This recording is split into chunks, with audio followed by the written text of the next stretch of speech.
I just started, right? I was new, I didn't know how to explain this. I mean, how do you tell a guy stop ejaculating? I mean, that's the only thing they know. Back in the days before I used to do Tantra, I didn't know that was even a thing, to have non-ejaculatory sex.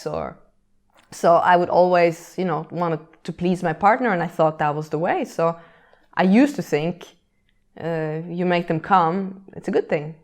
And I do notice that now when I have sex with not so much experienced women, that they are often not so aware of what they do with their pussy too. So often they sort of unconsciously try to make you come, even when they think they're not doing that, but their body is sort of also programmed to do that.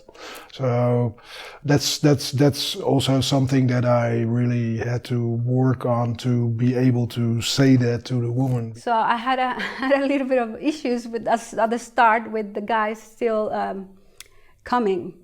And I had also issues with explaining to them, hey, can you please, I'm trying to do this non-coming practice, and it took me a little while before I could get into that. And then, of course, I stopped dating this guy.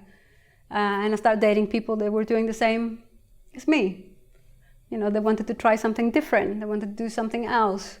Especially with a new partner that I don't know so well, then I will also tell the person, like, hey, let's monitor each other a bit. Like, let's try and not go above 80% of what our, let's call it, maximum horniness would be. That you pace yourself a bit in the start until you know your body better, and then you can start to surf a bit closer to the edge. But that was for me like a really big learning to figure out where is my edge, to learn that when I'm too close to the edge, learn to slow down, learn to relax my pussy, relax all the muscles in my genitals, in my legs, and also to recognize it in the person who's fucking me.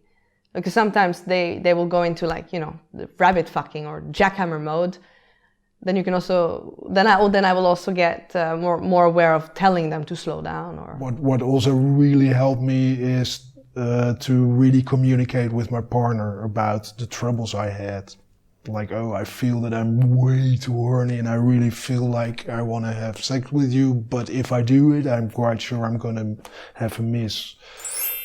And so that's I can imagine that for a lot of guys that it's sort of hard to tell your partner or your date that you are not able to fuck them because, yeah, so it requires from from both ways some help for each other, so that you know where your partner is at, etc., etc. So that's also important, I think. It takes two to Tantra.